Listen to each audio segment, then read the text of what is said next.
Hello everyone, here I Kumal Sharma welcomes you all at your own Gargi classes, a place where you can easily get all the informations relevant to your competitive exams. So आज हम बात करेंगे all about Mahatma Gandhi, an Indian leader, his life and his influences.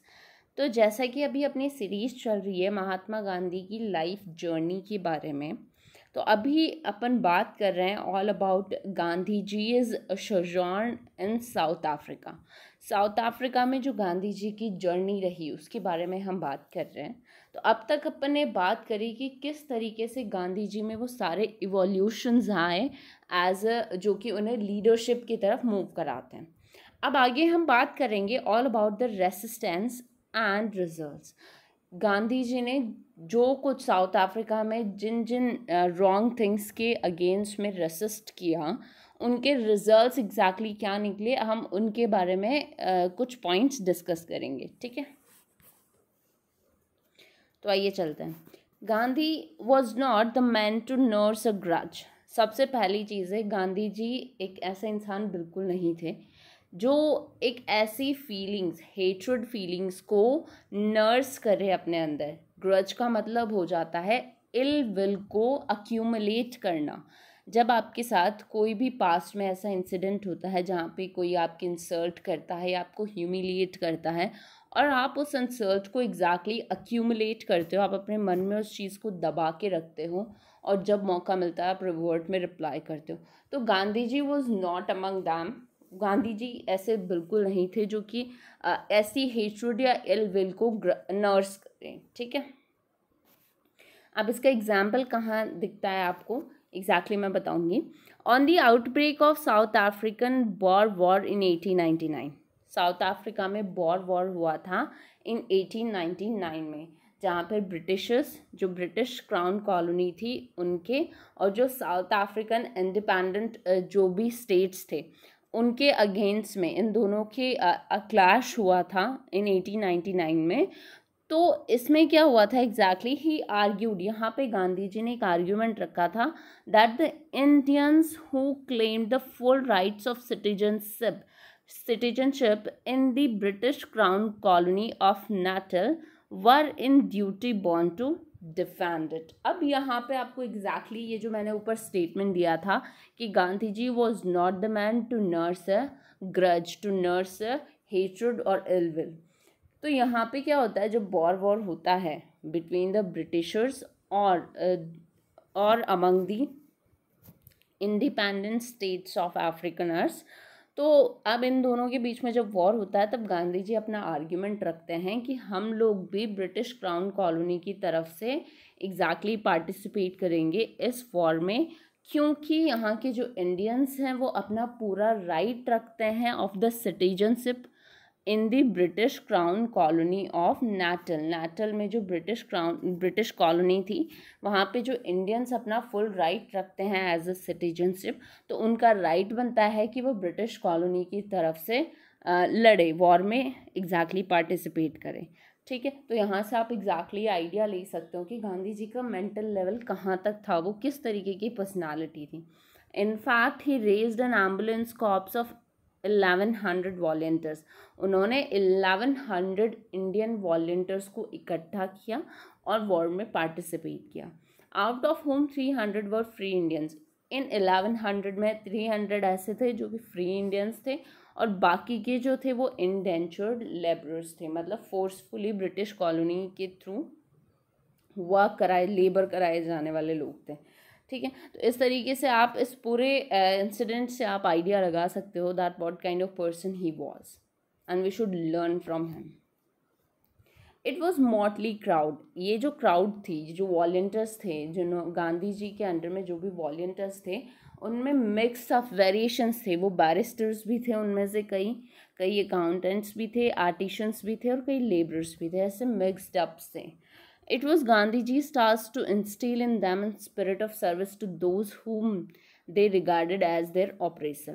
और यहाँ पे गांधी जी का main task क्या था, इन सारे वॉलेंटियर्स, इन सारी क्राउड में ये स्पिरिट को इंस्टील करना कि उन्हें ऐसे लोगों के साथ में काम करना है, ऐसे लोगों को सपोर्ट करना है जिसको जो इंडियंस है, वहाँ के जो इंडियंस हैं वो एग्जैक्टली ऑपरेसर समझते हैं। तो एक ऐसे बंदे या ऐसे आप अपने जैसे आप पे अगर कोई ऐसा रूलर है जो हमेशा ही आपके साथ गलत करता है, आपको ऑप्रेस करता है, और कई बार ऐसा इंसिडेंट आ जाए कि वहाँ पे उस पर्सन को आपकी नीड हो और आप बिना without having any kind of ill will आप अगर उसका सपोर्ट करते हो, तो आप किस लेवल के पर्सन हो, दैट डिफाइंस योर कैरेक्टर। ठीक है, तो यहाँ पे गांधी जी इन सारे जितने भी लेबरर्स थे उनमें एग्जैक्टली ये स्पिरिट इंस्टील करना चाहते हैं कि उन्हें ऐसे लोगों का साथ देना है जो कि उनके एग्जैक्टली ऑपरेसर्स हैं। ठीक है, तो एक रियल ह्यूमैनिटी की तरफ वो चाहते थे कि जो भी लोग हैं वो रियल ह्यूमैनिटी की तरफ मूव करें। The British victory in the war brought little relief to the Indians in South Africa. South Africa में जो ब्रिटिश कॉलोनी की जीत हुई तो इस बात से Gandhi ji on one point relieved हुए कि चलो सही है, अब जो इंडियन सिटीजनशिप है इन साउथ अफ्रीका वो सेफ़ है। लेकिन गांधी जी को ये चीज़ बिल्कुल नहीं पता थी कि उनकी लॉयल्टी का उन्हें क्या रिजल्ट मिलेगा। ठीक है, the new regime in South Africa was to blossom into a partnership but only between Boers and Britons। लेकिन यहाँ पे क्या हुआ, गांधी जी ने ये सोच के कि जो इंडियंस हैं साउथ अफ्रीका में उनकी जो सिटीजनशिप है वो बिल्कुल सेफ रहेगी, इस वजह से उन्होंने साथ दिया उन ऑपरेटर्स का। बट गांधी जी को एग्जैक्टली आइडिया नहीं था इस वॉर के बाद क्या कॉन्सिक्वेंसेस होने वाले हैं। वहाँ पे पार्टनरशिप हुई साउथ अफ्रीका में after Boer war, but not between the Indians and the Britishers but between the Boers and the Britons. Boers and Britons की जिनके बीच में वॉर हुआ था उनके बीच में म्यूचुअल सेटलमेंट हो गया। ठीक है, तो यहाँ पे गांधी जी का जो टास्क था वो सारा on a one point fail हो गया। Gandhi saw that with the exception of a new Christian missionaries and youthful idealists, he had been unable to make a perceptible impression upon the South African Europeans। अब यहाँ पे Gandhi ji exactly अपना जो characteristic impression है वो किसी पे ज़्यादा नहीं जमा पाए except few Christian missionaries and upon few youthful idealist.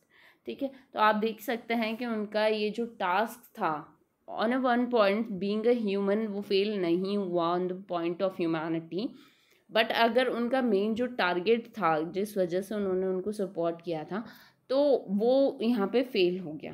ठीक है, बट गांधी जी ने हार यहाँ पे नहीं मानी एग्जैक्टली। आगे क्या होता है, इन 1906 the Transvaal government published a particularly humiliating ordinance for the registration of its Indian population। अब यहाँ पे 1906 में जो ट्रांसवाल जो गवर्नमेंट थी वहाँ पे उन्होंने एक पर्टिकुलर ऑर्डिनेंस, एक लीगल डॉक्यूमेंट पब्लिश किया फॉर द रजिस्ट्रेशन, जो भी इंडियन पॉपुलेशन का जो रजिस्ट्रेशन हो रहा था फॉर दिस सिटीजनशिप, तो उनके ह्यूमिलिएशन के अगेंस्ट उनको ह्यूमिलिएट करने के लिए, उनका रजिस्ट्रेशन अप्रूव नहीं करने के लिए एक लीगल डॉक्यूमेंट पब्लिश किया गया, एक ड्राफ्ट पब्लिश किया गया। The Indians had a mass protest meeting at Johannesburg in September 1906।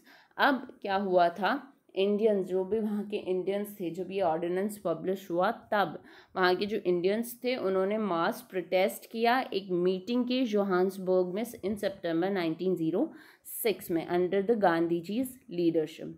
Took a pledge to defy the ordinance, और यहाँ पे उन्होंने ये चीज़ प्लेज करी, उन्होंने शपथ ली कि वो इस ऑर्डिनेंस को डिफाई करेंगे, इसके अगेंस्ट में लड़ेंगे if it became a law in the teeth of their opposition and to suffer all the penalties resulting from their defiance। और वो सारी पेनल्टीज़ को भी भुगतने के लिए तैयार थे जो भी उन्हें उस डिफाइंस के लिए आगे फेस करना था। ठीक है, तो इस तरीके से उनके साथ इनजस्टिस और भी ज़्यादा बढ़ गई आफ्टर बोर वॉर, जहाँ पे गांधी जी ने ये सोच के सपोर्ट किया था ब्रिटिश कॉलोनी का कि शायद जो भी सिटीजन्स हैं वहाँ के इंडियन सिटीजन्स हैं उनका फेवर होगा, उनका साथ दिया जाएगा, बट यहाँ पे सब ऑपोजिट हुआ। तब एग्जैक्टली गांधी जी को रियलिटी का पता चला। दस वॉज बॉर्न सत्याग्रह, और वहीं से सत्याग्रह की शुरुआत हुई। सत्याग्रह क्या है, एक devotion towards truth, devotion to truth, and new teaching or redressing wrongs through inviting rather than inflicting suffering, for resisting adversaries without rancor and fighting them without violence. मतलब किसी भी अगर कोई भी चीज़ आपके साथ गलत हो रही है, अगर कोई एडवर्सरीज आपके साथ हो रही है, तो वायलेंटली उस चीज़ का जवाब ना देके उस चीज़ को एक्सेप्ट करो और प्यार से उस चीज़ को सॉल्व करने की कोशिश करो, या फिर उससे उस चीज़ को सिर्फ एक्सेप्ट करो। तो ये क्या हो गया है, डिवोशन टू ट्रूथ। यहीं से गांधी जी के सत्याग्रह की शुरुआत हुई आफ्टर बोर वॉर, जब ब्रिटिशर्स ने अपनी एग्जैक्टली जो भी लिमिट्स थी वो क्रॉस की अगेंस्ट इंडियन सिटीजन्स।